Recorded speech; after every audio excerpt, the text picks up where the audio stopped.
I pledge allegiance to the flag of the United States of America and to the republic for which it stands, one nation, under God, indivisible, with liberty and justice for all.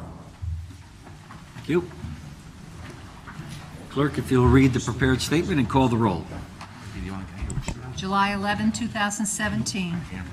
Please be advised this meeting is being taped for video and audio broadcast. Assisted listening devices are available. Mr. Bonifant. Here. Mr. Corsello. Here. Mr. Hempstead. Here.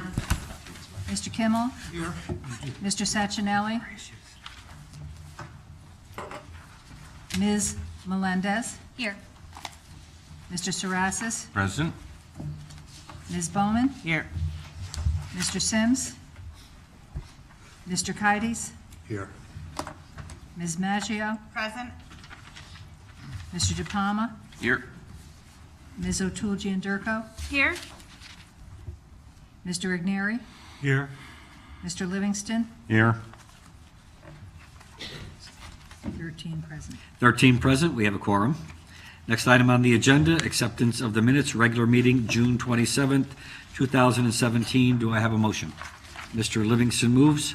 Any corrections, deletions, omissions? Seeing none, all in favor? Aye. Opposed? Abstentions? Mr. De Palma abstains. Motion carries. Public participation. Ms. King. Public participation has to be related to an agenda item only, and 3-minute maximum, please, tonight. I think there are a lot of you who would like to speak. The first speaker is Alex Knopp.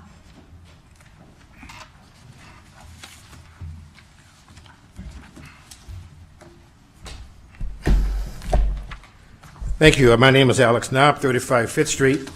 I'm here as president of the Norwalk Library Board and to speak in favor of the items on the agenda regarding the option agreement and the library. I'd like to make 4 quick points, but first all, I want to thank members of the council, especially the council president, the majority leader, chairman of the land use committee, and the chairman of the finance committee for arranging meetings on a rather rapid schedule, and in particular thank the corporation council and the mayor for their deep involvement and participation in the negotiation of this agreement.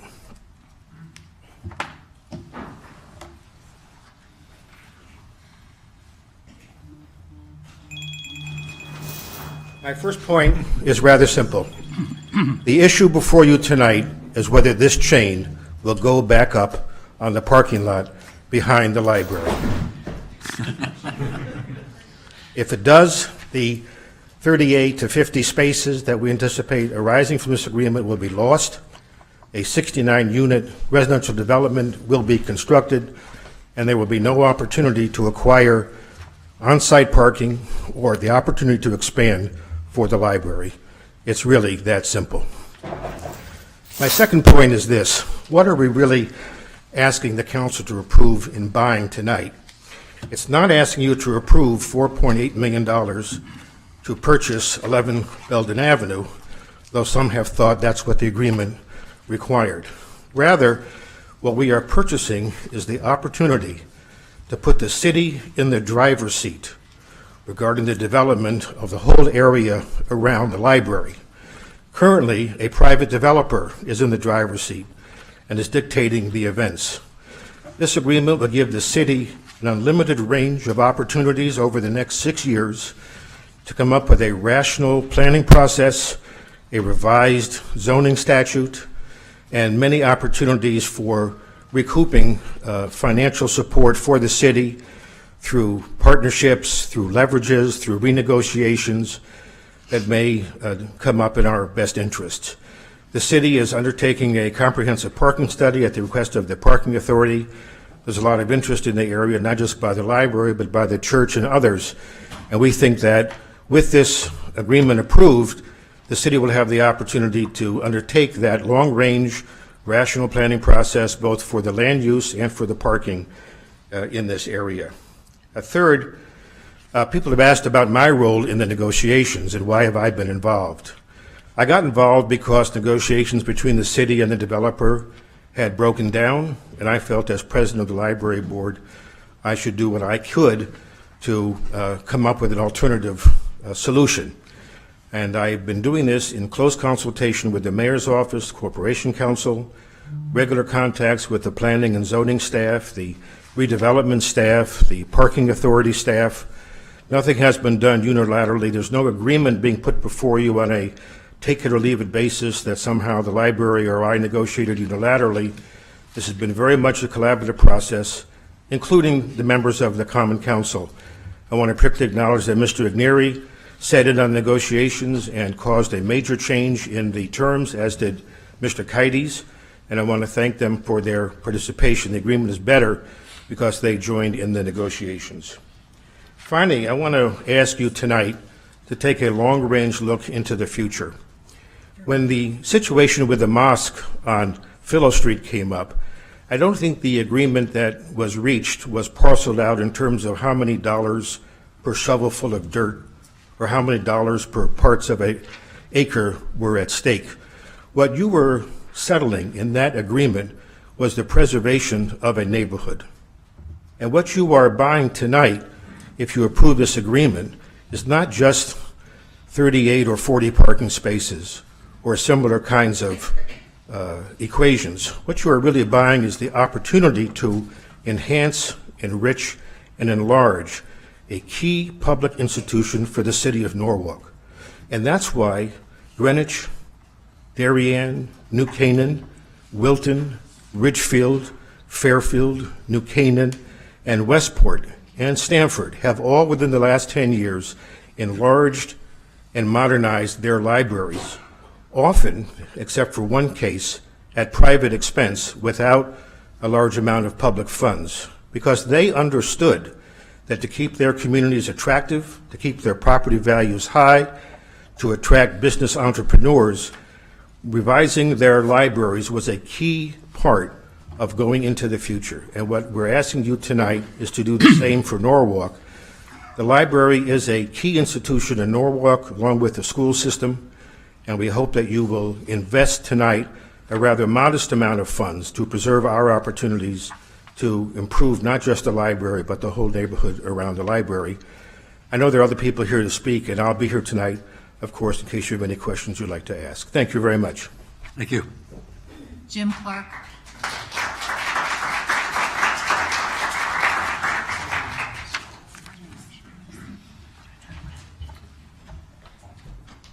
Good evening.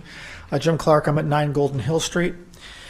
I'm here this evening also in support of the special capital appropriation before you to fund the option to purchase agreement for 11 Belden Avenue. Your decision here is not just about parking for the library. Parking is just one piece of a puzzle that, once in place, will allow our Norwalk Public Library to more effectively and more fully serve our citizens. Successful libraries in the 21st century. Alex mentioned there are numerous libraries around us that have made a lot of efforts to come into the 21st century. They don't just lend books and CDs to the public. They are gathering places for people to learn, explore, share, enjoy. Successful libraries now have various public areas that can be utilized for a variety of purposes to educate and entertain and generally enrich the lives of residents. Our library director and the library board, they do have a vision for an expanded, modernized library that can be a center of learning, enjoyment, personal development, as well as a centerpiece for community events of all types. So let's take a step towards helping them achieve that vision by making the library more easily accessible to the driving public. Thanks. Todd Bryant.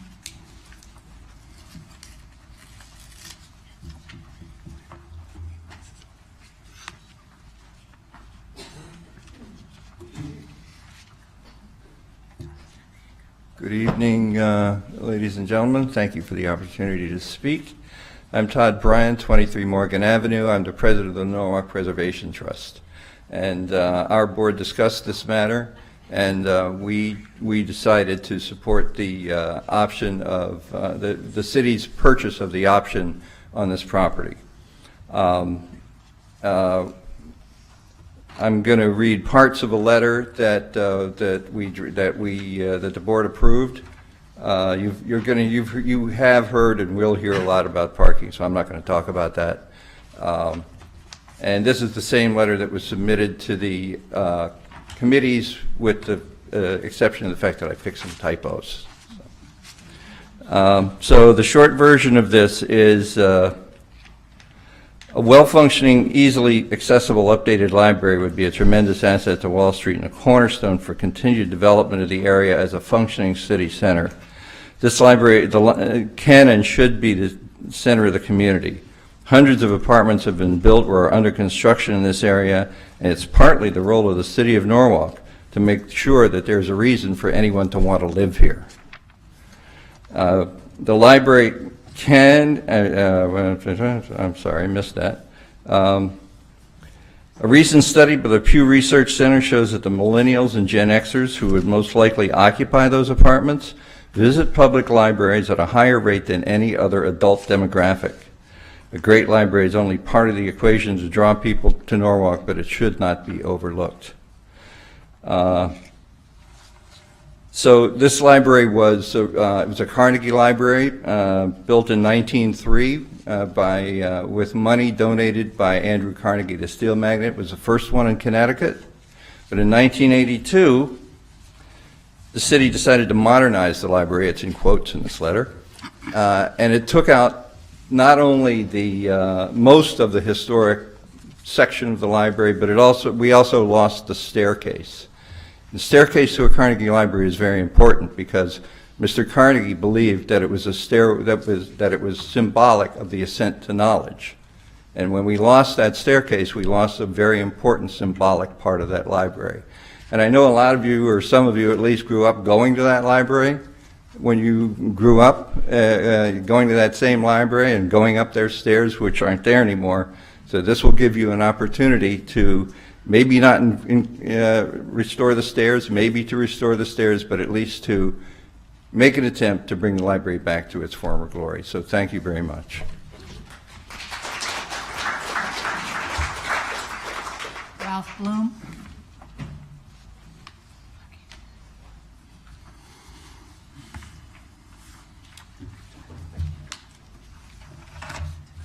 Thank you, Mr. Mayor and members of the council. My statement tonight is very short. I want to thank you in advance for your vote tonight. I've been a volunteer now. This is now my 18th year at the library. I'm there on the average of maybe 4 days out of the week. And parking, of course, has been the problem. But the option to purchase 11 Belden Avenue in the future is really our future. And we will eventually have a 21st century library. We are very fortunate in the quality of not only the collections, but in the quality of the people that run it. Thank you.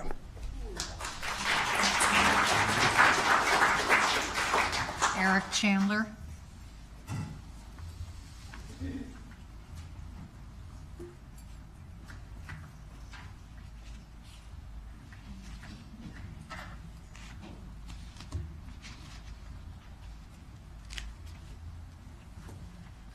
Good evening. My name is Eric Chandler, 101 Ledgebrook Drive, Norwalk. I'd like to again thank you for the opportunity to address the council on the topic of approval of the option agreement. I understand that there's some reticence to take this step because of the possibility down the road of having to pay a lot of money to purchase the property. I understand that some of this is because of what are considered in some circles to be votes gone wrong. Be that as it may, the people out here should not be punished for that misstep. And I feel that not going through with the option agreement would be punishing the people of Norwalk who have use of the library, would like to make greater use of the library.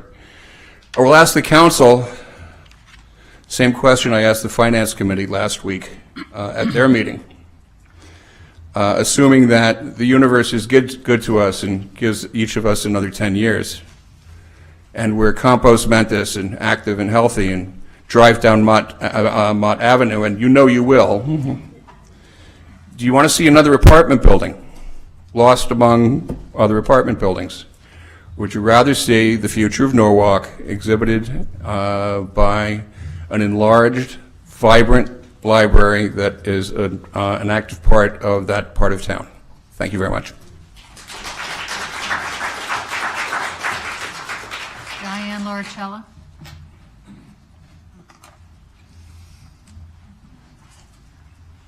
Good evening. I wanted to say, in looking at tonight's agenda, there's a lot of great stuff on here, and I'm in approval of many of them. The first thing is for your appointments and reappointments.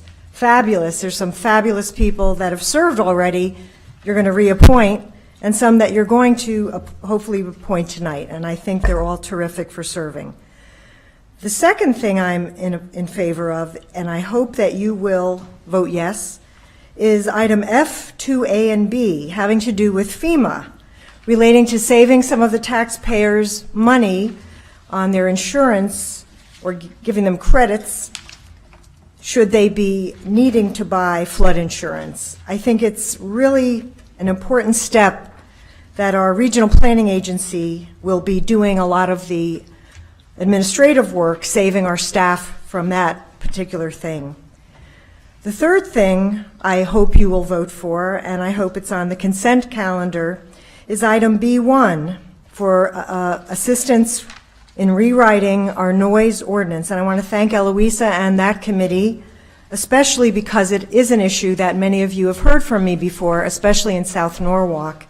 And it's very important that we have a specialized expertise. And I want to tell you right now that I and members of the South Norwalk Citizens for Justice stand here tonight to assist and focus on providing reasonable support for the enforcement of the noise ordinance, even if it includes adding other departments for that.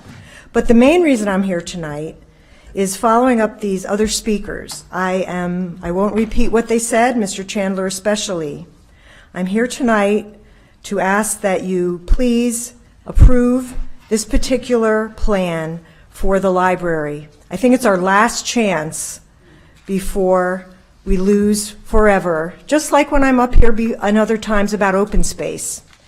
This is not, if lost, if this particular area and land is lost, it's lost forever, and many visionary things and long-range things will not happen. I looked up in my little computer many synonyms for library. They're pretty boring. They talk about a building, an athenaeum, a collection of books. But this library, if you approve it today, will be a fabulous resource with much promise by which we all can meet, we can discuss, we can debate and learn, and I think it's a fabulous idea, so I hope you're going to vote yes. Thank you very much.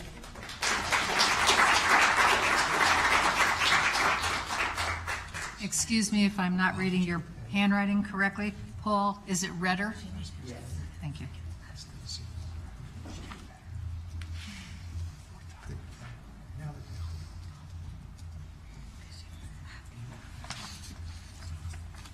Good evening. Yes, my name is Paul Redder, and 2 Overlook Road. I want to first thank all of you for your service to our city. I want to thank all of you who I heard from Alex have been involved in the negotiations, both the developer, the library board, and those of you who helped. Because frankly, this is a terrific opportunity that almost went through our hands like sand. And I've heard many, many very valuable reasons why it should be voted for. And it's really not the money, it's what happens 10 years from today when we are driving down that road and we see the vibrancy of our city reflected in such an institution. In particular, the one thing that I haven't heard that much mention of, there's benefit for parking, there's benefit for learning and gathering and everything else. But I go around, depending upon where I am, to lots of different libraries in the area as well as across the country. Norwalk, because of our community, needs a library that's on the bus line. Unlike Darien, Westport, New Canaan, Greenwich, the preponderance of our youth don't have their own vehicles that they can get back and forth on, nor do they have parents that are working only one job that can help escort them back and forth. When I go to these other libraries and I see the youth from elementary school and even in the Norwalk Library, when you see the little kids scampering up those steps to the youth department upstairs, or coming for the chess club, or coming for whatever they're coming from, or the high schoolers who in these other libraries, they have special hours during finals and midterms. It's our youth that this is going to be the most important for, to give them an understanding of how important learning and education is, and to give them something to be tremendously proud in.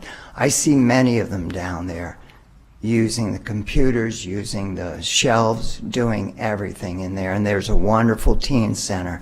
The library staff and their whole organization works hard for all the programs, but especially for the youth. So I want you to think 10 years from today, when people are coming to Norwalk and they drive down Mott Avenue and they see youth after youth after youth coming and going from that building. Thank you for your time and your service.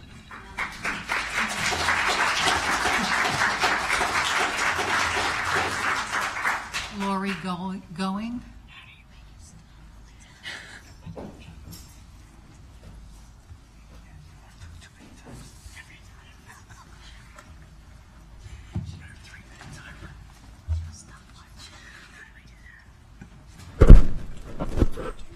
Hello, my name is Laurie Goins. I've been a resident in Norwalk for about 27 years.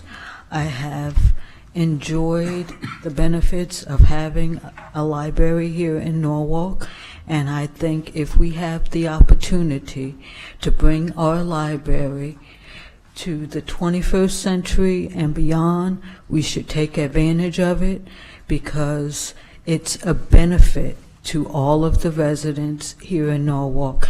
They provide so many services for so many people that we would all benefit from an improvement. And anything we can do to make things better, I think we should go forward. Thank you.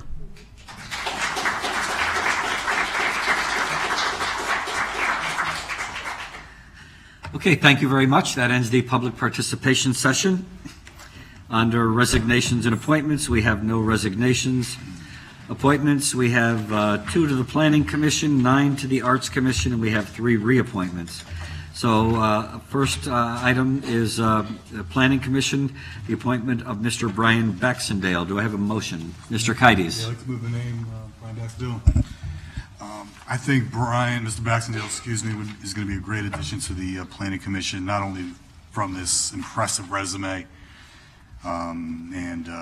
which includes not only career-wise, but education-wise, but I also have had the opportunity to get to know Mr. Baxendale over the last 4 years, and I know he'll be able to work with everyone and be a plus for the commission. And so I urge all my colleagues here to support this appointment, and let's put Brian on the Planning Commission. Thank you, Mr. Kides. Further discussion, Mr. Hempstead. I just want to offer the endorsement for Brian Baxendale, because I have worked with Brian on several projects. First of all, those who remember were here. He did a goal-setting session for the City Council, volunteered his time, put that together for us. He has worked with the Chamber of Commerce on a few items, but most importantly, it's been his volunteer time with him and his other associates on SCORE, which is try to move a lot of people forward in businesses and giving them help and getting their businesses and or careers that they may want to get organized. And I think he's going to bring absolutely a lot of multiple of experiences to the table. Thank you. Further discussion? I also want to thank Mr. Baxendale for his willingness to serve.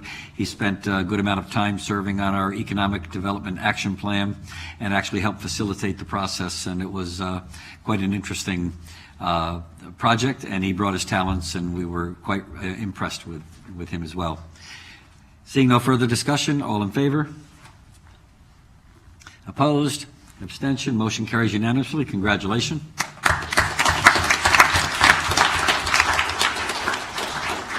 Next item on the agenda is the appointment of Tamsin, fondly known as Tammy Langalis, to the Planning Commission. Do I have a motion? I'll move. Oh, I'm sorry. Mr. Bonifant. You don't look sorry.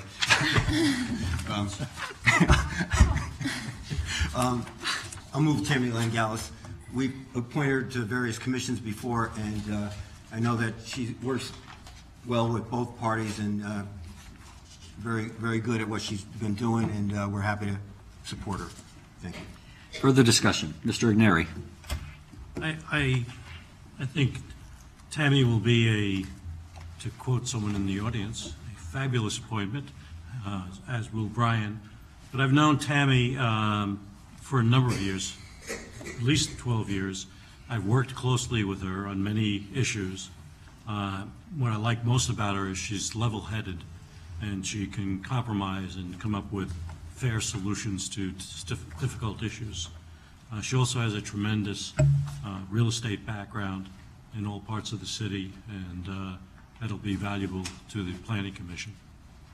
Thank you. Further discussion. Mr. Livingston. Yeah, I just want to add my 2 cents. I've had the pleasure of working with Tammy over the last number of years, actually known her and worked with her, and to echo John's comments, I think she's extremely level-headed. With her background, she'll be a great asset, and she's able to work with people of all different backgrounds. I think she'll be a great addition. Thank you. Further discussion? I concur with all the comments as well, and then we'll take this to a vote. All in favor? Aye. Opposed? Abstentions? Carries unanimously. Congratulations.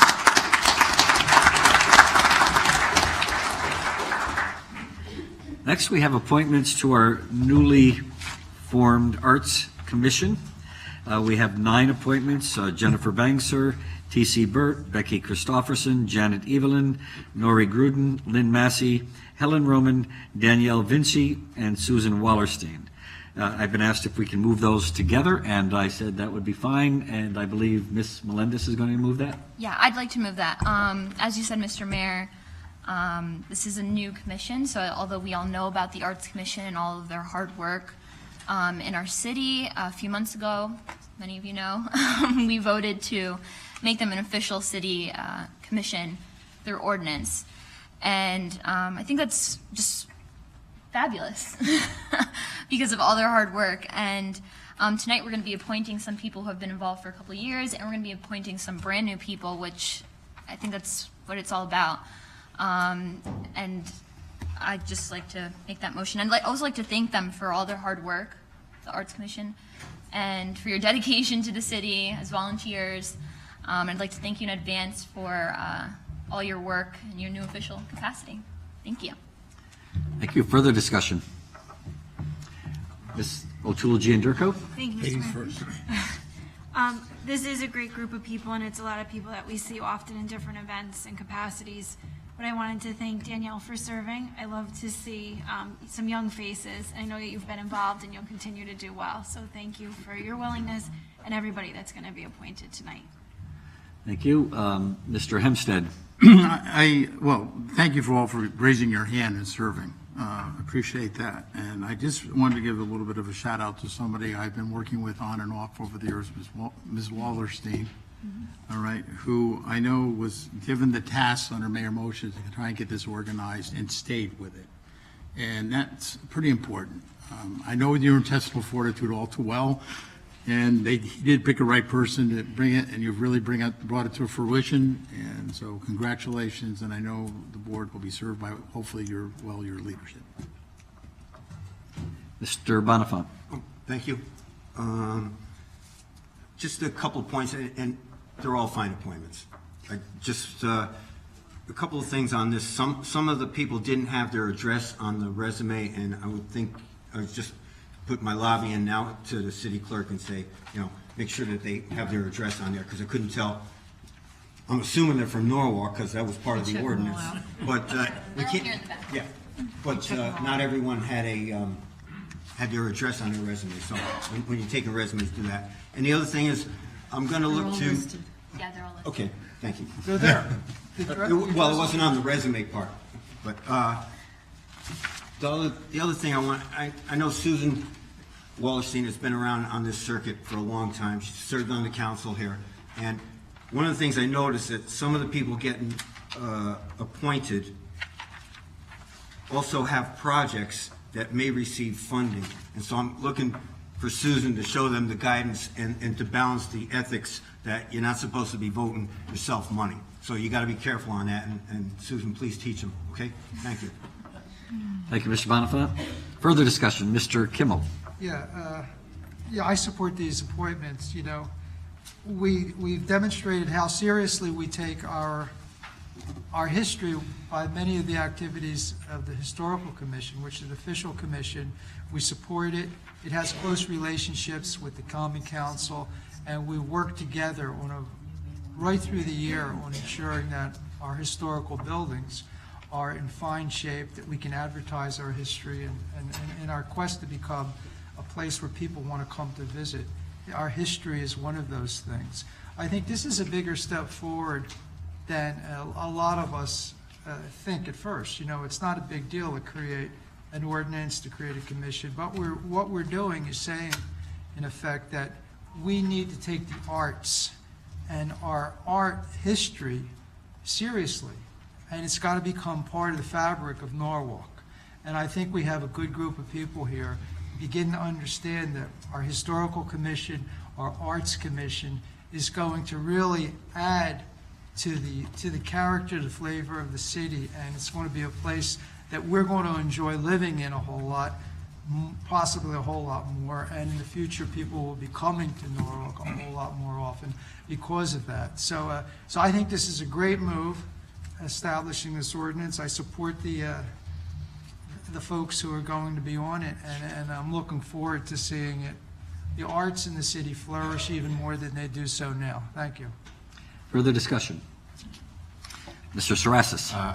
I just wanted to say that having been involved the last 5 years in my own initiative to bring music to the community, I've worked with many of you that are being nominated to be on this board, and I think all of you are worthy. I appreciate all the time and effort that a good many of you have put in over the years to get to this point. I'm very happy to see that an Arts Commission has finally been formed, because to be honest, I think the Arts Commission has been functioning for probably 10 or 15, 20 years with some of you, and I see the principal nodding yes, and I know I've been a part of it since probably the early 2000s when I was a youth director, and it's come a long way, and it's about time, and I'm very happy to see this happening, and all of you are very worthy, and you have my full support. Thank you very much. Further comments, discussion? I'd like to take this opportunity to also say that this is really an important move in preserving the arts and educating and making people aware of the wonderful things that we have here in Norwalk, and we should embrace it. But really like to thank Susan Wallerstein, who really has dedicated herself to this and has pushed this forward and has really been passionate about this. She's absolutely remarkable, and Susan, I want to thank you very much for all you've done over the years, not just in the past year or two, but for many, many years prior, so thank you. So seeing no further discussion, we'll take it to a vote. All in favor? All opposed? Abstentions? Passes unanimously. Congratulations.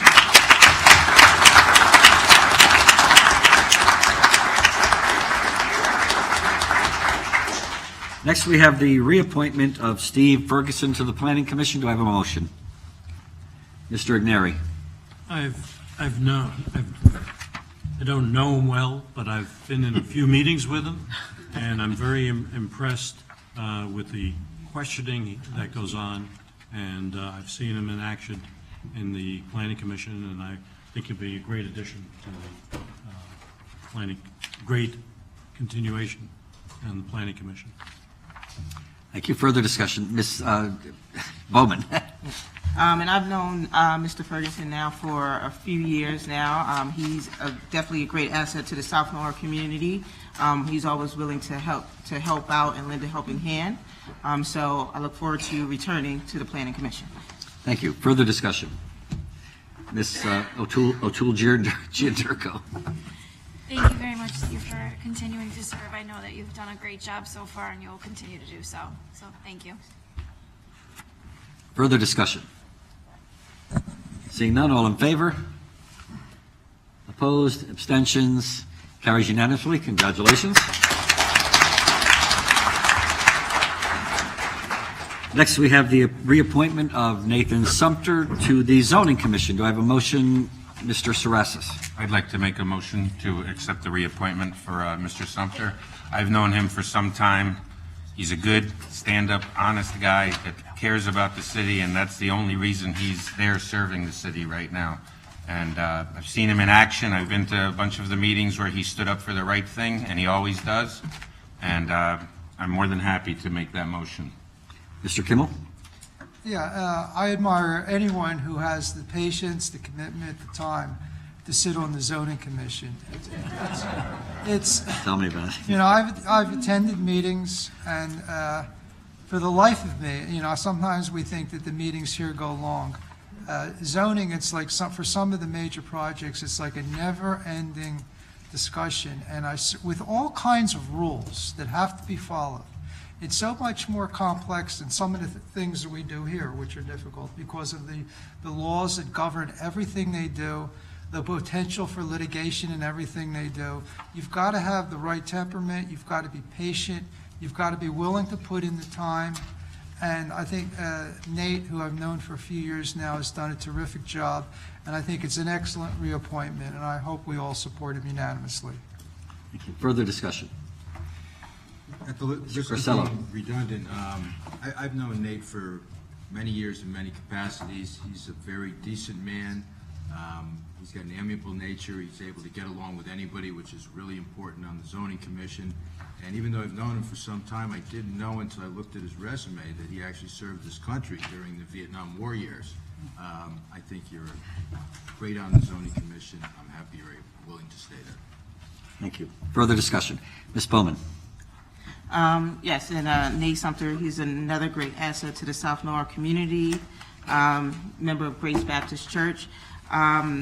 It's very important that we have representatives on the Zoning Commission from South Norfolk because we have a lot of the key issues.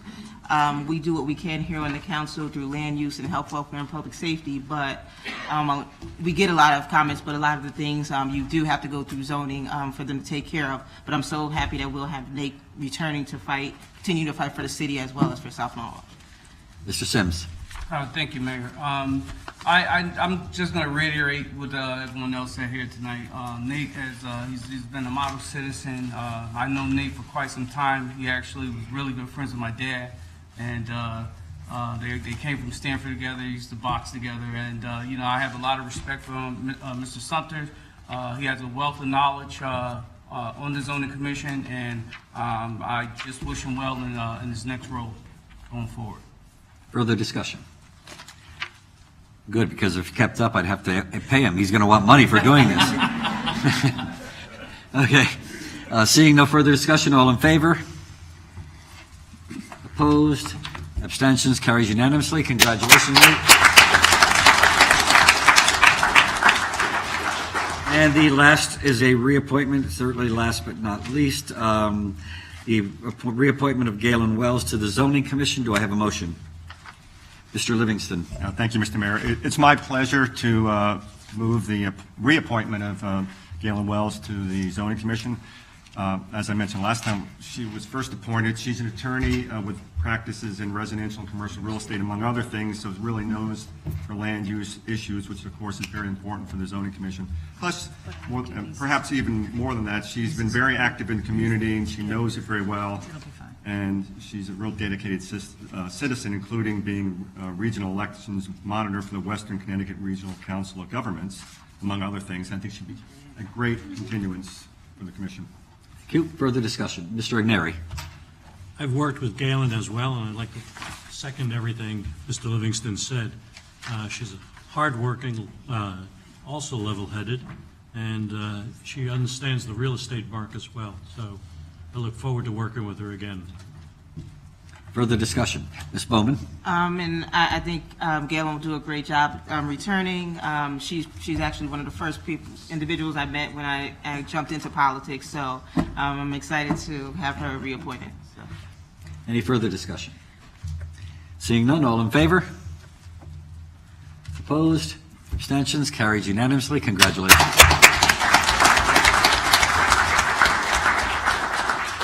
Now, as has been the practice, the city clerk will administer the oath of office to all those that are here. And I believe, well, I don't know if all the Arts Commission people are here, but I know most of the others are. So if we can have Brian Baxendale and Tamsin Langalis down first to take your oath of office. You come right down here. Does Mr. Ferguson have to get sworn in? Or is... Yes. Right in. Can you do that? Oh, yes, I'm sorry, Mr. Ferguson, that's right. Yeah, but he's a reappointment, so I have to... Yeah, we'll bring you down first with them anyway. They're going to get the, no, you come down. Raise your right hand. No, go back. Right in the line. He has a sense of humor. Do them first because you're a reappointment. Yeah. You, Tamsin Langalis, I, Brian Baxendale, having been appointed as a member of the Planning Commission of the City of Norwalk, do solemnly swear or affirm that you will faithfully and impartially discharge the duties of said office according to your best skill and judgment, so help you God, or upon the pains and penalties of perjury. I do. Congratulations. You don't need You have to sign. You have to sign these. Sign There. both and leave me one. Yes. Yeah, you have to. And I got yours. Close enough. And the second one is yours to keep. We're going to do Steve.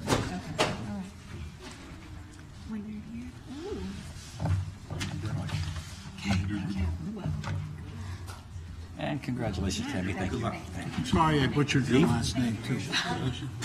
It's my English accent. This is done. Congrats. It's not quite your late. Good luck with you. Thank you.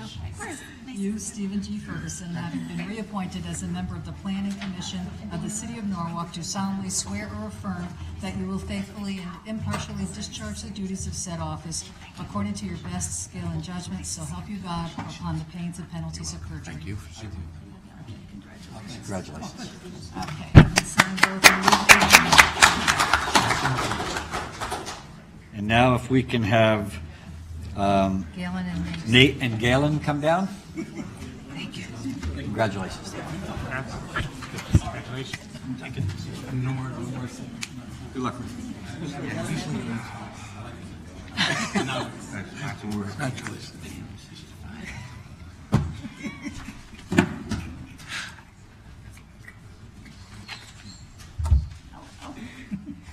Nate the Great. How you doing, man?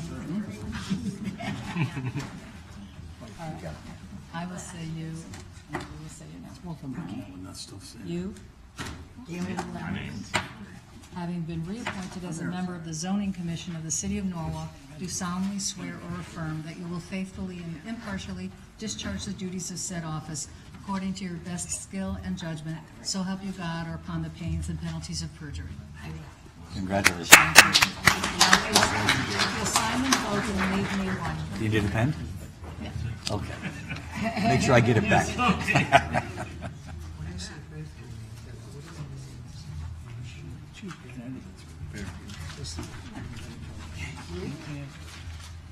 And there's one underneath there, sign that one too, and you can keep one.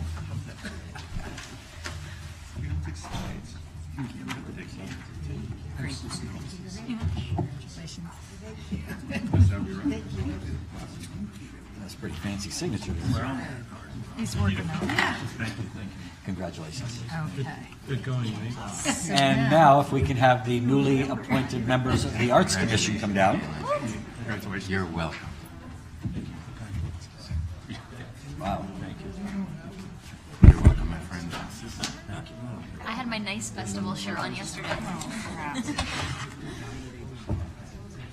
Congratulations. How good of a boxer were you? Huh? How good of a boxer? He is here now. Doesn't say much. I'll still talk to you when I see you in costume.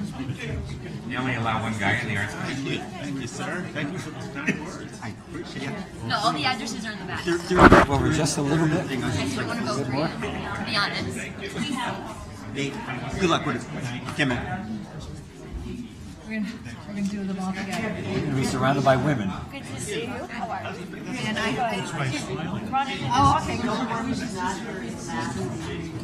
is Nancy? There's 8 here, right? Oh, and Helen Roman is here? Yeah, or somewhere else, out in front of City It's Hall. not here. It is here. Okay. Actually, All right.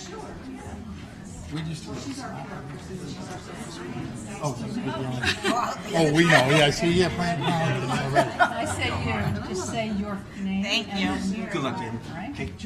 You, You're the post. having been appointed as a member of the Arts Commission of the City of Norwalk, do solemnly swear or affirm that you will faithfully and impartially discharge the duties of said office according to your best skill and judgment, so help you God, or upon the pains and penalties of perjury. Congratulations. You need to pen. Okay, All well, right, stand now, down. there's 2 Okay. copies there, sign both, and you can keep one. Yeah, we know that. TC. Same thing. Janet. Susan. Oh, you got a pen? Susan has a pen. Oh, everybody else? Okay. Nori. Jennifer. Okay. And I need to sign. So we have Becky. And Lynn, right? You can keep one and give us one. Congratulations.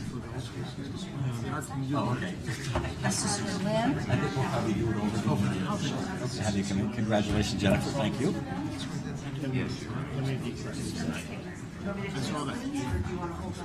Oh, she has to come in and be sworn in. Oh, that's she'll have to right. be sworn in. Got it. That's Okay, right. did you keep one, Janet? Okay.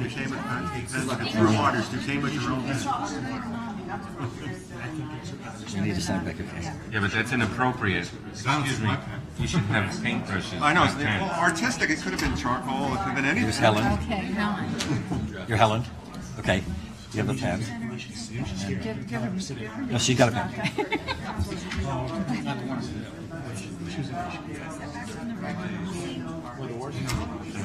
Yeah, I saw your email.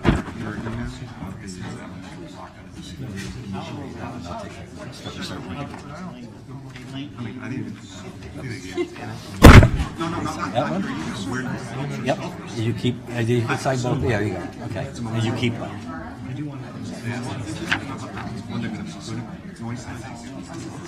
And then you can keep that one after you sign That it. one? Terrific. Congratulations. Thank you for Okay, serving. congratulations. I think that's good. I think you guys. Whose is this? This is yours? Yes, one is. Get your pen back, John? Good luck. You're welcome. Congratulations, Becky. Thank you for. Congratulations. I remember when you moved here, right, with the Zuki School. Awesome. You're a part of the landscape and the community. Okay, so again, thank you to all of you who are willing and able, ready, willing, and able to serve. Next item on the agenda is the mayor's remarks. As you know, the summer concert series has started at the beach. It's an absolutely amazing event, and we encourage people to come down. Sometimes we'll get crowds of 1,200, 1,500 people to come down and listen to the music. Starting tomorrow night, actually it started last week, but we weren't there, at 6 o'clock, we're going to have a walk around the beach so that people can get up and walk prior to the concert. So my wife and I will be leading the walk in cooperation with the Norwalk Health Department. and it's always a lot of fun. As you know, we just created a new Arts Commission a couple of months ago, and now we have the 9 new members.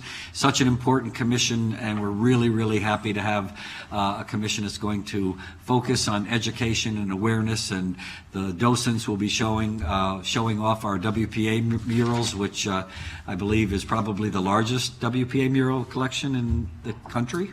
So we're very proud of that. We say goodbye to Mike Moquet, who is the Director of Recreation and Parks. Those of you who come down to the beach at the summer concert series will realize what a wonderful beach we have, what wonderful parks we have. I think Norwalk is the envy of so many other areas that do not have the resources that we have. And if I recall correctly, there was just an article that said out of all the beaches in the country, Norwalk ranks number 79. 79 or 82, I'm not sure which one. But either way, it's really, really great and something to be very proud of. Also, we're saying goodbye to Tim Callahan, who's the Director of the Health Department, served for many years, I think 25 years. Tim was a guy who took the Health Department to a new level. We were the first health department in the state of Connecticut to be nationally accredited.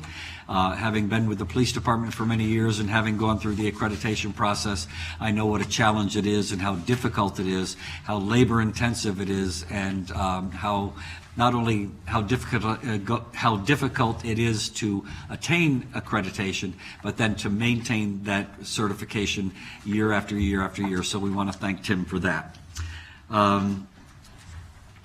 One of the young ladies who just left, I'm sorry to see her leave, because I wanted to recognize this past weekend, July 8th, at the Oyster Shell Park. We had our second annual NICE Festival, the Norwalk International Cultural Exchange. And the person that did the bulk of the work with her cadre of volunteers was Janet Evelyn. She came to me about 3 years ago now and said she would want to do this. And it sounded like such a huge, huge undertaking, and so many people have come and asked to do similar things. And when I say, yes, we're supporting it, we'll be working with you, I never hear from them again. Well, Janet really took this to a whole new level. You know, we had people from, I believe, all corners of the world, different food, different arts, different showing off their culture, and you know, I likened it to if we ever were to achieve world peace, that's what it would look like. People appreciating each other, their cultures, having discussions, talking and learning from each other, respecting our differences, celebrating our similarities, and for that one day, Norwalk showed the world how it should be. So I want to thank Janet Evelyn for doing that. So if you missed it, you missed a really great event. We will be having it again next year. So make sure you come out and enjoy that day. And last but not least, thank you. Last but not least, I'd like to wish our own Mr. Doug Hempstead a happy birthday. Congratulations.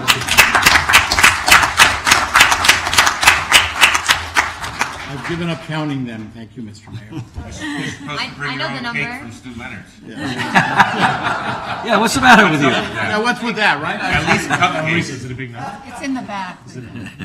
Tough crowd. Okay, Mr. Igneri, Council President.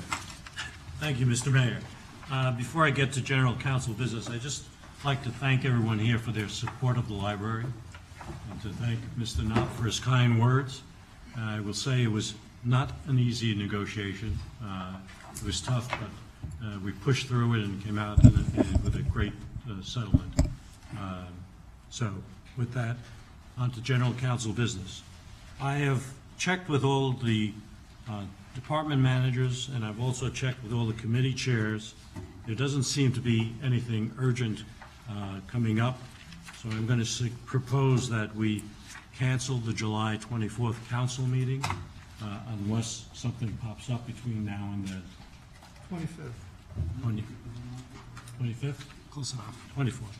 25th. With that, I will turn the consent calendar over to Mr. Kites.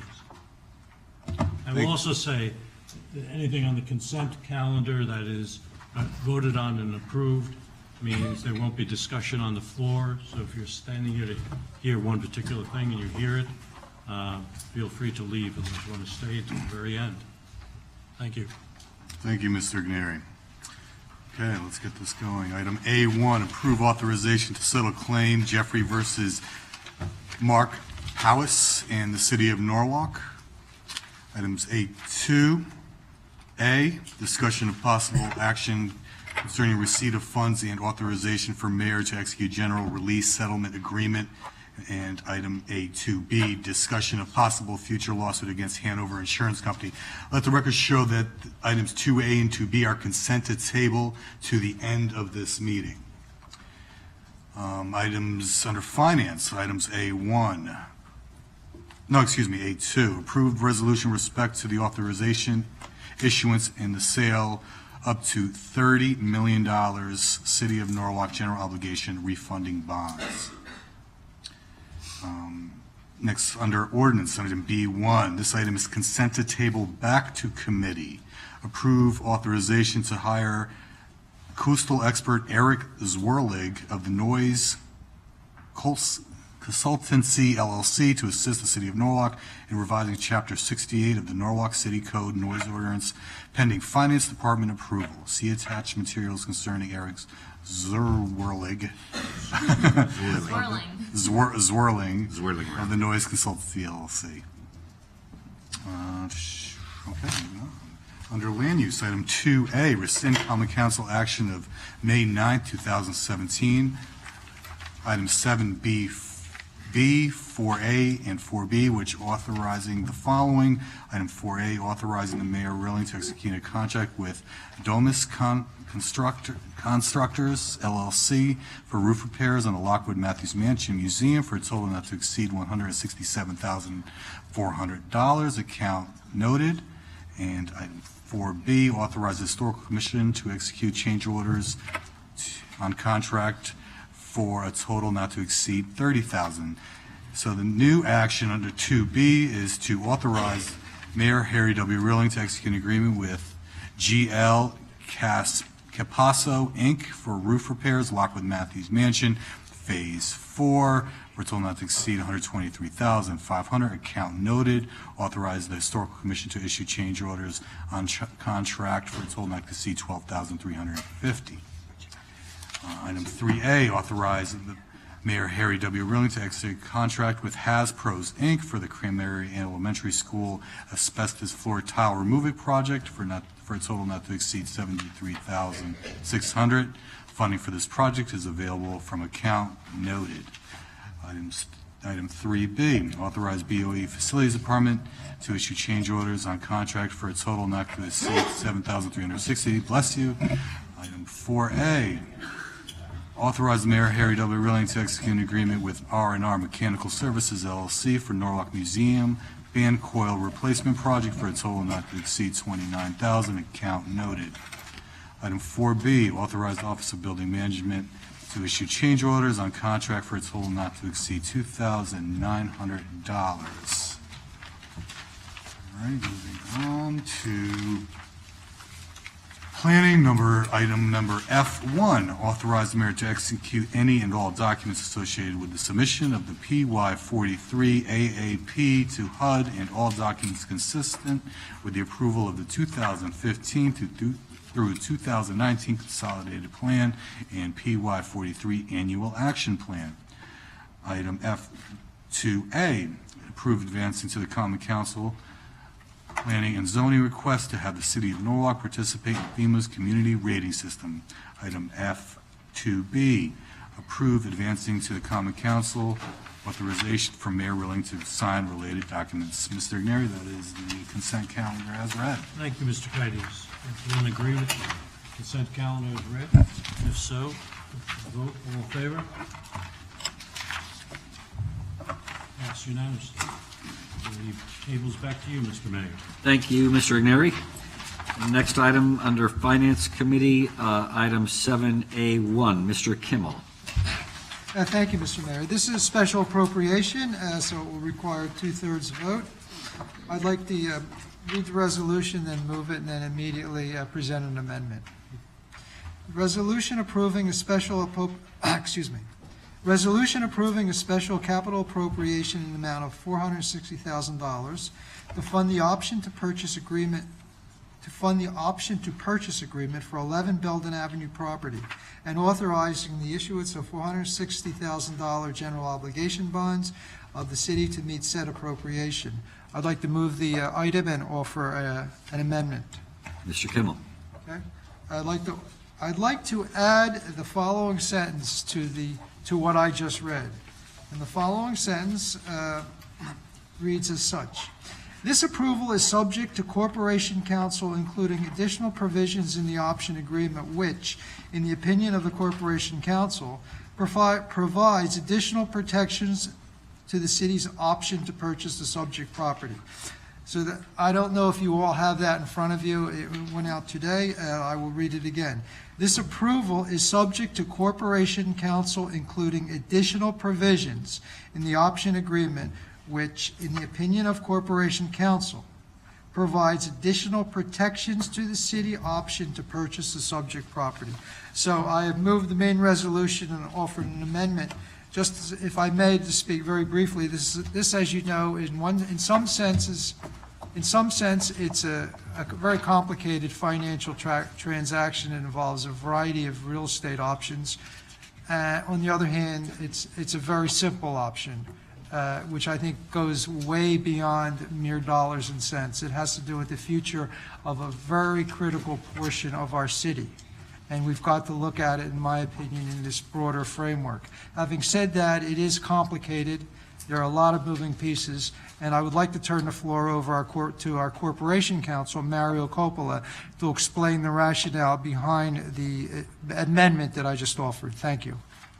Mr. Coppola. Thank you, Councilman Kimmel.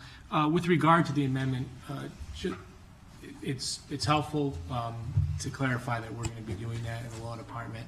To a certain extent, as I said to the BET last night, it's unnecessary to the extent that generally in our course of business, in the history of the city, what generally comes before the boards and commissions is a summary of the terms pertaining to a deal, whether it be a lease agreement or a purchase agreement for a property or a sale. In this case, we went ahead and did essentially a draft of the agreement, which includes all the substantive terms, because I thought it was important for you to see what the agreement looks like. However, I discussed with Mr. Milligan's attorney, Peter Nolan, some time ago, which was probably about a month and a half ago, when we began this process of the multiple approvals with our boards and commissions, which included also a public hearing. So there were multiple meetings, and we wanted to get the schedule moving as fast as possible to get the approval by this evening. So what I discussed with Attorney Nolan was that we would include some additional provisions that would be typically included within a standard option agreement.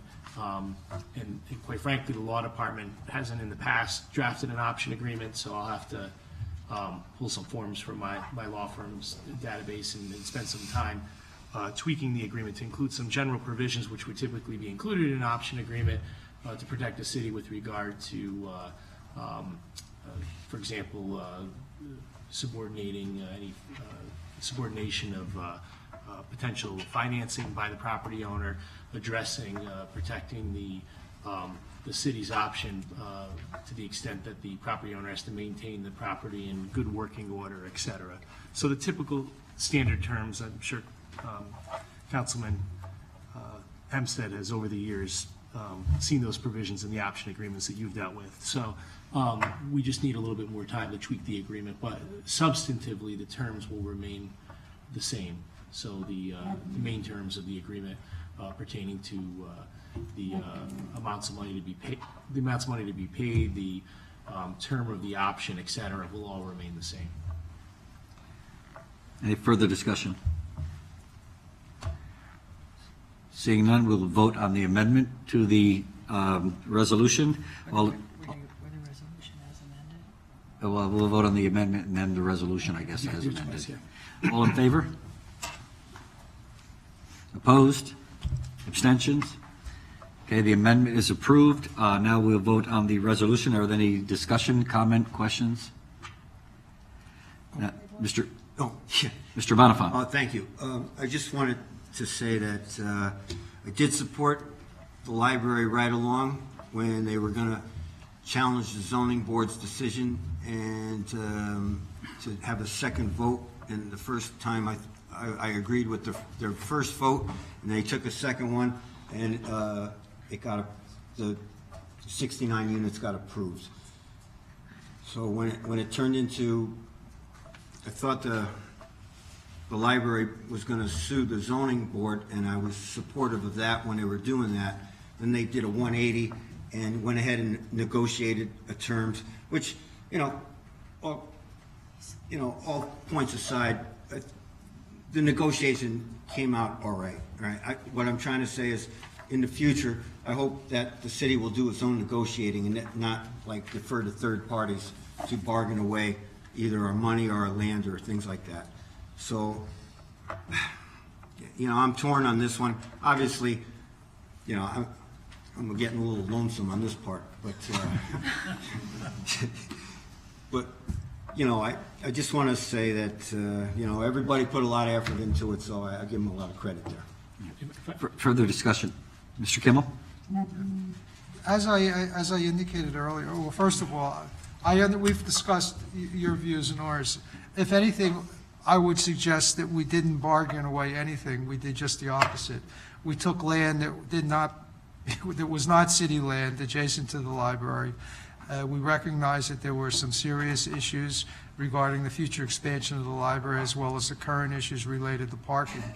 And what we did the best we could in very complicated situations that Mr. Bonifant referred to with the zoning, with the zoning commission, the absence of a quorum or whatever it was that happened during the first vote.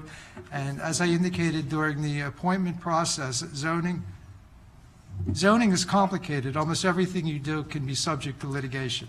So you got to do it right. And if something is done with even some small details that are amiss, such as you have to be careful and perhaps come back and deliberate again. I'm not suggesting one thing or the other, but like I said, I'm not surprised that those kind of things happen with zoning. But I think we're bringing under control a key part of the city. We talk about our future, our tax base, expansion of our tax base, need to create a cultural center, the arts, our history. We talk about all those things, and here we have our library finally getting the attention it deserves. So, as I said, this is much more than a question of money, although I think it is a good deal for the city. So I hope we can support this. If I may just make one point, just as a point of clarification, because I know it was a little bit confusing the way this all transpired. We've been talking about trying to come to a resolution with regard to this property for well over a year now, at one point even having a deal tentatively in place with the redevelopment agency. So when that deal fell apart, former Mayor Knopp stepped in and started to negotiate with the property owner with regard to the interests of the library foundation, I should say, because it's a tri-party agreement, because it also resolves the lawsuit, and there was the lawsuit filed by the library, and one of the conditions precedent to us even moving forward with presenting this agreement to the various boards and commissions was for the library to withdraw their appeal. So just so it's clear, with regard to the city's interests, those interests were negotiated by the law department, and we worked closely with former Mayor Knopp to strategize and to negotiate the agreement, at some point bringing in the big guns, Councilman Igneri, to try to close the deal for us, and he did a great job. So we all worked together to do so, but I just want to be clear, we didn't, in no way did the city permit anybody with the law department to negotiate our interests in the deal. But just to be clear, again, the library board also was a party to the agreement. Further discussion? I'm sorry, I just wanted to add that we shoulda, coulda, woulda bought it years ago, but that's all done and over with. It's a great thing that everybody banded together and we got the library now. I went to the same two planning meetings that you did and saw the two votes, and I was disappointed the second time, because I do remember those steps up the front And I remember the children's section was in the basement, and it was a big graduation day when you would climb up the stairs and go to the section that had books there for older kids. And I do remember the sliding ladders on the bookshelves, too. So this is something near and dear to all our hearts. I know it is, especially people like the mayor and everybody else that grew up in this town with this library. I know that 2 years ago I approached the library to do a concert series to bring awareness to the library and to the parking lot. And everybody, it seems, in the town and in the library and on the council and everybody else has done their little piece and big piece and medium piece to get this done. And you know, we have it done, and now let's just move forward with it. And I think this is a great addition to the city. We're not going to lose our library. Thank you, and I would like to just say that, you know, over the past year plus, there have been many, many iterations. This was a very complex deal that took many, many hours of time, energy, thought, working through different deals. I want to thank certainly former Mayor Knott for his participation in this. He was instrumental in pushing this forward and getting it done. Corporation Council, he was in it every step of the way. Constant conversations, constant telephone conversations, 11, 12 o'clock at night on a Sunday. So we know all those things. And the council people that were involved. This is a home run for Norwalk because this library is poised to be the anchor for the Wall Street area, bringing so many people down to the Wall Street area. And I think it was Paul who might have talked about seeing young people walking in, and that's what it's all about. It's on the bus line. People don't need to have a car to get there, but we've given them parking if they do. So I think this is a wonderful deal. It's exciting. We've been working on it for so long. Unless there's any further discussion, Mr. Bonifant. Mr. Mayor, just one last point that today, I think that we are paying too much, but I do have a little bit of a vision, like 10 years down the road, people will say, you did the right thing because you got it, all right? I get that. I think that's what Eric Chandler said too. I'm not sure, somebody did, but anyway. So seeing no further discussion, if I'm correct, all in favor of the motion as amended? All opposed? Any abstentions? Unanimous.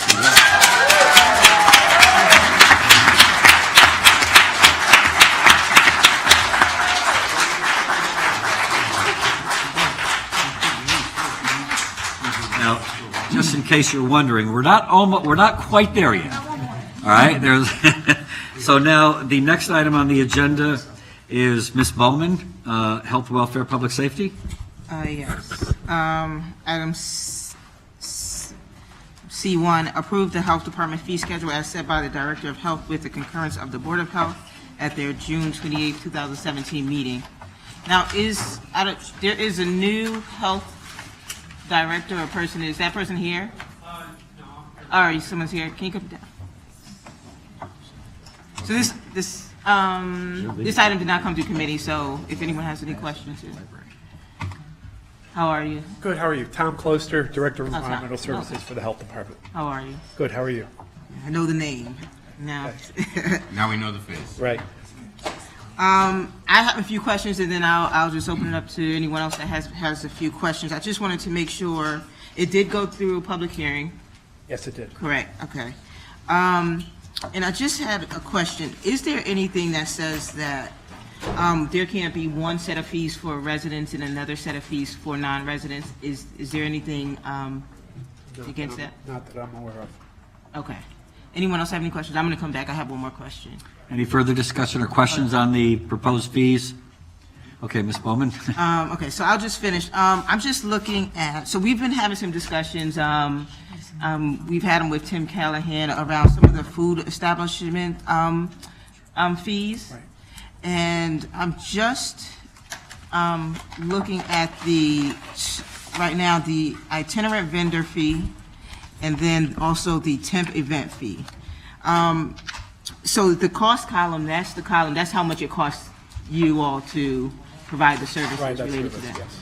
Okay. So we've been looking at possibly lowering the fee for the food trucks. So there is nothing that says that, for example, say we wanted to charge residents $150 and then every non-residents $250. There's nothing that says we cannot do that? Not that I'm aware of. The fee that's charged for the itinerant vending or the food trucks is primarily depending on the food that's being served. If it's potentially hazardous food, more inspections are required as part of the state of Connecticut and the food protection program. So if someone is serving potentially hazardous food, it's going to be a requirement of 4 inspections for the year. So the fee that we're charging is corresponding to the time and the cost of the service for those 4 inspections. Do you know that if the cost says 109? So I didn't know if that was correct. So the cost says 109, so that's why it caught my eye. And the fee's 250. So I don't know if that is. We have roughly about 40 plus itinerant vending trucks, so I think it's averaged over the 40 and the cost of the service for the classification. So it may range. Right. Okay. And then the temp event fee, that's another one. So it looks like it's a little bit over the cost. So it's another one where I'm thinking like for residents, especially community events, that may not need to be so high. So the way this works is we actually can change it on the floor. It doesn't have to go back to a public hearing if we do want to change anything. Would you mind if we propose anything, and if we were, what is realistic, and say we wanted to give residents a slight break on those two, what was realistic? Well, for example, a temporary event fee would be the Oyster Festival. We just covered the Cultural Festival last weekend. It's all the vendors that are coming in. We review all the applications. We furnish a license for that. We also cover the event. So again, that $95 fee per vendor essentially covers our cost for the review and then covering the event to make sure the food is safe. Now, do you have discretion within your office for, like, say it's a smaller event, maybe like 150 people, they have to get the special permit. Do you have discretion in your office without changing the fee? I'm not aware of that. Okay. That one's not as big as the itinerant vendor fee. So say we wanted to say tonight that for residents it's $200 versus $250, and then but for non-residents it's still $250. What do you think? And does your office have the capacity to kind of make that happen? Yeah, we do have that ability. You do? Yes. So I would like to. Okay. I'm sorry. Go ahead. So if we were to lower that to 200 for in-city truck, would that still cover the costs? I know that I've been in the food business for 32 years. I understand exactly what you're going through. It's tough to say with the range. So that 109 figure is just an average based on all the trucks. Right. So now let me know that the trucks that you cited with the 4 necessary visits, what is the cost of that? It's higher than the 109. It is, yeah. Can you tell me what that number is? It may be double that. So it's very close to the 250. Yes, it is. So basically, if there is a city truck that does require those 4 visits, we are going to be charging them less than what it costs for us to do the maintenance and the service. Quite possible. If you have an ice cream department. truck that's a class 2, we only need to inspect them twice a year compared to a food truck that is serving potentially hazardous food, it's 4 times a year. So it would be double the inspection and the time. Mike, I don't think this question is for you, but I don't know who can answer it. So that if we ask the health department to give us a list of the trucks that are required the 4 visits, then can we revisit the fee? And you know what I mean? In other words, if we have a round number, say we have 100 trucks. I know you gave a different number, but for argument's sake, we have 100 trucks. If we do the math and we have half of them require the 4 visits, then we're operating in the red, not in the black. That's correct. So we can't possibly change this on the floor today without knowing the amount of trucks out of the number you gave us require 4 visits. Off the top of my head, if I could give you an answer, a rough estimate, I would say probably 30 of the 40 trucks are serving potentially hazardous food. You've got maybe 5 to 10 of them are ice cream trucks. So right then and there, we have 75% of the trucks that are in need of 4 visits a year, which if we lower it to 200, will be operating 75% of the budget for that, for the health department, will be operating in the red instead of the black. So financially, it doesn't make sense. That would be correct. Thank you, sir. Well, technically, they pay property taxes, so they are getting dinged, but. Numbers Go are ahead, numbers. Mr. De Palma and then Mr. Kimmel. I guess the other question would be, what is the percentage of those 40 trucks that are in-city trucks, local trucks? Or, I mean, that would be the bigger answer to me. If it's 100% of them, then we're basically just lowering it. I would say Actually, 30. Yeah, I think the majority of them are in-city trucks. Yeah. So it doesn't make sense to lower it. Because I was almost thinking maybe we could increase the out-of-town and That's make right. it, like, offset it, so that there's no difference, but we couldn't do it unless we have that number. Really. Mr. Kimmel? He said 30 and 40. Yeah, I'm not on this committee, but I already, so I have a lot, this was not really discussed in the caucus. We haven't discussed it much, neither was it discussed in the committee. I don't feel comfortable making a motion to table it back or send it back to committee. It can't be debated, but I think it's 9 o'clock and we may have about an hour or more discussion on these fees, so I'm just going to recommend, throw it out there. I think it should go through the committee before it comes to the full council. Or we may, because I'd like to discuss some things about the licensing for massage establishments, a variety of other things. So I think this probably should go back to the committee. It has a, it has a 30-day, what is 30-day from what? From what? 30 days, is it from a public hearing, I believe? From the public hearing, okay, so it has to be, It says July 3rd. It says the 30 days from the notice of the fee schedule is July 3rd, so it'd be August 3rd. August After the 3rd. council meeting. we would need it. That's why it's here. Yeah, we're not having a council meeting, well, not necessarily. That goes back to my previous question. Can we pass it the way it is and then revisit it? Yes. This year? Thank you. So- Mr. Melendez? So,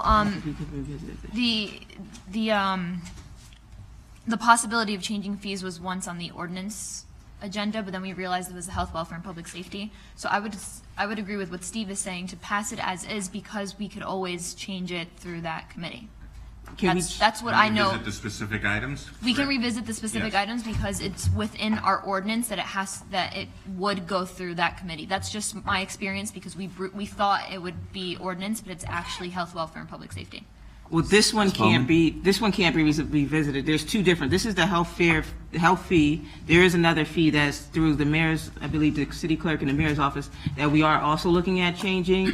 I just thought to bring this up today because of the cost that's on the sheet. It may be a little misleading, but it's more than double. The fee is more than double of the cost. So even if it was double at the $250, so the cost is saying is $109. I understand that it's an average, but the fee we're charging is $250. So for a restaurant, they're actually being charged, even with the increase, still $1 less than the average cost. So it seems like, just looking at it on paper, it seems very lopsided. So that's why I just wanted to bring it up to talk about it. It seems like there is some wiggle room there. And of course, there's a lot of different things we can look at, but we will also continue to look at the other fee, the one through the city's clerk's office, that we do have more discretion on changing. But, like next year, definitely and we can do it sooner rather than later. Let's talk about it so that we can really get these things into action. I don't know if anyone wants to still make a motion for it, but we don't necessarily have to right now, because we will still work with the other fee. But it's something that I do want to, I think we should take a look at to just see if there is something that we can do for our residents in terms of this fee. Okay, so we don't have really a motion on the floor right now. We're still under discussion. Mr. Sarasis? I'd like to make a motion that we pass the ordinance as is and revisit specific items in the future in committee. Okay, further discussion? Seeing none? All in favor? Opposed? Carries unanimously. Thank you. Okay, next item on the agenda is Mr. Livingston. Thank you, Mr. Mayor. This is sort of anticlimactic now, but hopefully. D1, authorize the mayor, Harry W. Rilling, to execute any and all documents with 587 Connecticut Avenue LLC for the proposed acquisition of property located at 11 Belden Avenue related to the Belden Library Development Project. Terms of the acquisition shall be as outlined in Attorney Mary Kirklow, Corporation Counsel's memo dated June 1, 2017. I'd like to move the motion and speak to it. I'm not going to say a lot because a lot has been said already. I think we all realize what a tremendous asset and resource the library is. I come with a bunch of statistics I got from them. They had more than 666,000 visitors last year, more than 33,500 residents with library cards, 27,500 children attending library programs, and 12,250 adults attending library programs. Clearly, I mean, this is a great resource for the city, and again, I'm not going to repeat all the things that have been said, but I think it's something we should move forward. The one complaint that comes up more and more is the cost, and I think it's important that we recognize that while the $4.8 million exercise price is a lot more than the developer paid for the property, the developer has invested in the property, and the price, still 4.8, is still within the range of today's fair market value. And certainly it would have been a lot cheaper had we purchased the lot years ago, but we didn't. And to walk away now would just compound our error. And so, hindsight is 20/20, and we are where we are. So I strongly recommend we move forward with this proposal and help the city move forward to get a true 21st century library. Further discussion? Mr. Hempstead.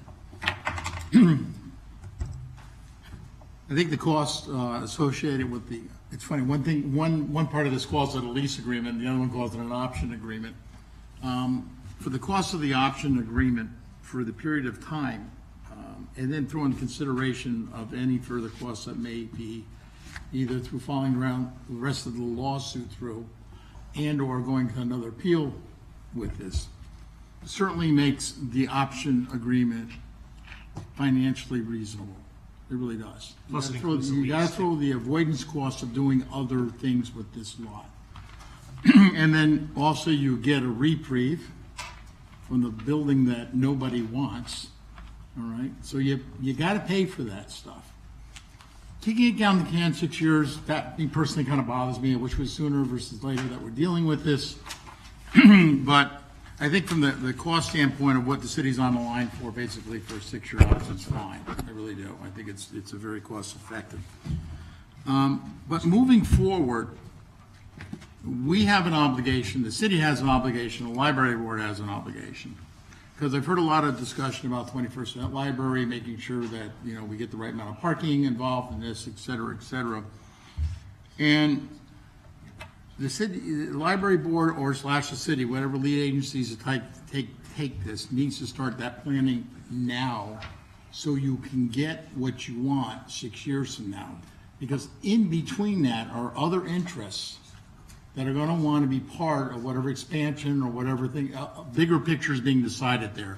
And we have a habit sometimes as a city, no matter who's in office, that it's so far down the road, we'll worry about it tomorrow. This is one of those items you really can't worry about tomorrow, because the planning process just to get figured out what everybody wants, it's going to take a year or two. And then it's 4 years, and then next thing you know, you're on the deadline and nobody's got anything done. I'm just hoping that moving forward, that hopefully even in this term, some money can be allocated for starting a plan, maybe getting a consultant in to help us with this whole process. Yeah. All right. To figure out, you got one part, the land use for the area in totality, and then what the library wants. I think we need to focus on what the library wants, what the citizens want for the library, what a library is envisioned to be 10, 15 years from now. Because it's kind of funny when you were talking about, Mr. Saras is talking about the ladders and that. I remember when we voted to have the basement part converted to be the library for the VHS tapes that they wanted to lend out to the public. So it has evolved over the years. It's long overdue, but I also think historical preservation is very much important. I was not on around those days, but I was very disappointed when they took off the front staircase, because that was a focal point. When you drove down Wall Street in Norwalk, you saw that library, that was an historical library, Dale Carnegie Library, and we need to put all that kind of back together again. So, and that's going to take planning. And so I'm supporting this. I may complain a little along the way, but I'm supporting this. just because I think at the end of the day, the costs involved are reasonable, but I'm very much going to ask my fellow council members as they move forward to, let's get something enacted now to get the planning process in before this term is up. Thank you. Mr. Kimmel? Yeah, I agree with Mr. Hempstead. I won't be around here, as you know, next term. I do think, though, we do have to begin to plan financially also for a rather large capital investment, which we may or may not make. So as we've done in the past, I think as we begin in a few months to develop the next capital budget, we have to begin to my view is we have to begin to set aside funds, sort of like a capital reserve for the library. How we do that, the details, we can work out later. But in 6 years, I think we should be in fairly decent shape in relation to our debt service and in relation to the school funding, the capital funding for the schools. And so I think if we begin to prepare now, set aside the reserve fund, which may or may not be used, we'll be in good shape. The other way, two other issues, I'm pretty sure from everything I heard, the library they've been allocated an initial sum of money to begin the planning process. If I remember correctly, it's about $35,000. It's obviously not nearly enough. I have no idea what kind of funds they have to add to that. But whatever they need, we'll have to make sure that they have the resources necessary to do the kinds of planning that we would really like to see happen. So we have to keep an eye on that, and they have to communicate with us if there are funding problems. The third piece of the puzzle is zoning, which is a long, laborious process governed, as we've indicated throughout this meeting, by a variety of details that make it difficult to sometimes do almost anything, but we've got to make sure that the zoning is in place that we are comfortable with. Again, we have to have a vision for that part of the city, with the library sitting right smack dab in the middle of it, with zoning, the appropriate kind of zoning that dovetails with what else is going on both sides, going down West Avenue or going down Wall Street. So we've got to take care of our capital reserve funds. We've got to ensure that the library board has the funds necessary to do the kind of planning and come up with the proposals that they would really like to do. And we have to also make sure that we have our zoning in place at the appropriate time so that the city can move ahead and do what it deems necessary for that area to reach its full potential. So I'm 100% in agreement with Mr. Hempstead. This is just the beginning of something. It's the end of a prelude, okay? And now we have to begin the hard work of figuring out exactly what we're going to do to ensure that our vision is what we really will all be happy with when it's complete. Thank you. Ms. O'Toole, Durko? Thank you, Mr. Mayor. Although I'm not happy that we have to make this deal, it's like many of you had said, shoulda, coulda, woulda, but here we are. One thing that we as council people have to remember is when there's that many people that come out for a public hearing, we need to listen to our constituents. And I can speak for Emily and I go to story time every Thursday morning. And the first time that the chains were down, there was a room full of moms standing up and cheering that they could park. So this obviously is important to our citizens and something that needed to be handled. So I'm glad to see that we're making the right steps. And like Mr. Hempstead said and others, let's make sure that we move forward. We don't let this sit and find ourselves 6 years down the road and saying, well, wait, what do we do now? Let's address zoning, let's address some financing and get this moving forward. Thank you.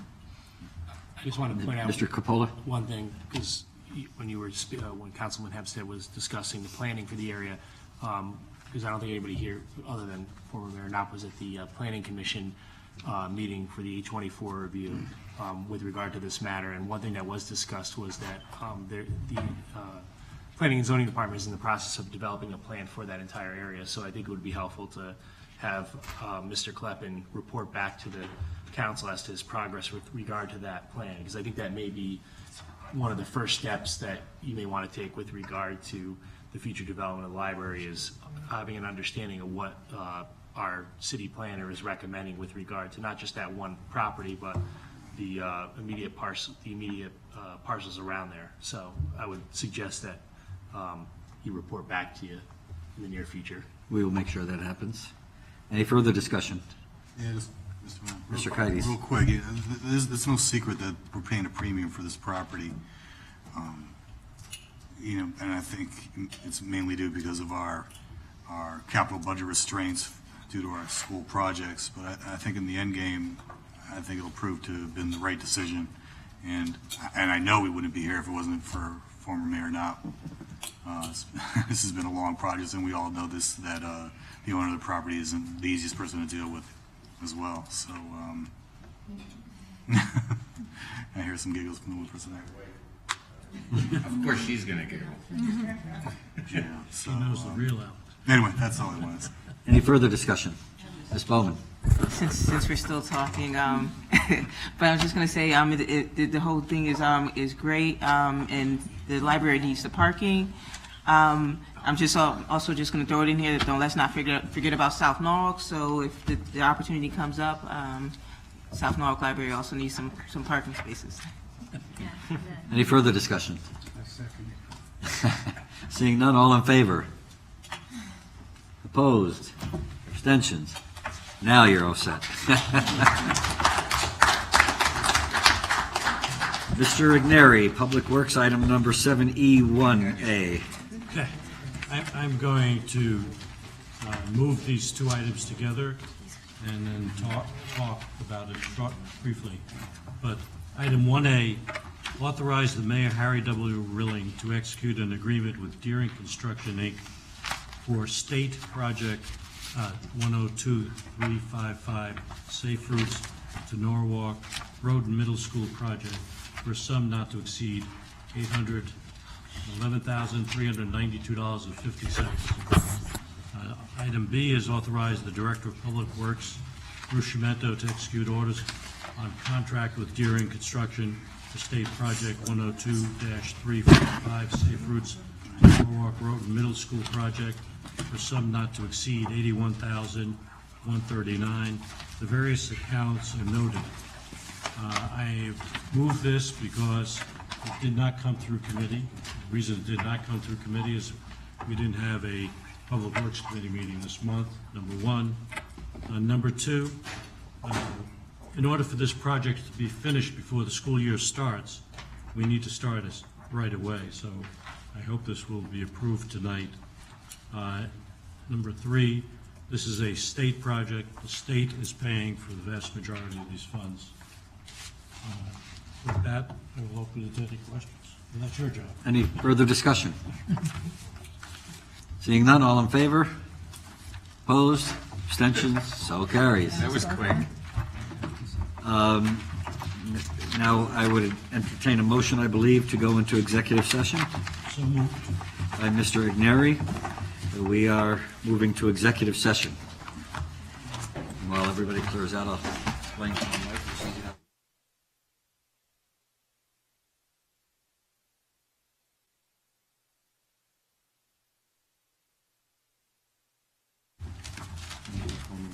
Okay, we're back in regular session. During executive session, no motions were made and no votes were taken. We are now on Corporation Council item number 6A2A. Mr. Igneri. I make the motion to authorize the mayor to execute a general release and settlement agreement. Further discussion? Probably not. All in favor? Opposed? Abstentions? Carries unanimously. There was one abstention. Who abstained? Doug, you abstained? We did, it was unconsidered. You abstained, Doug? Black umbrella. Motion to adjourn. Wait, who's the other abstention? Faye abstained as well. Pardon? Doug and Faye abstained. Faye abstained? Okay. So it was 2 abstentions, Marilyn. But I don't want it to. And a motion to adjourn was made by Michelle? Yes. And we adjourned at 10 o'clock. 9:57.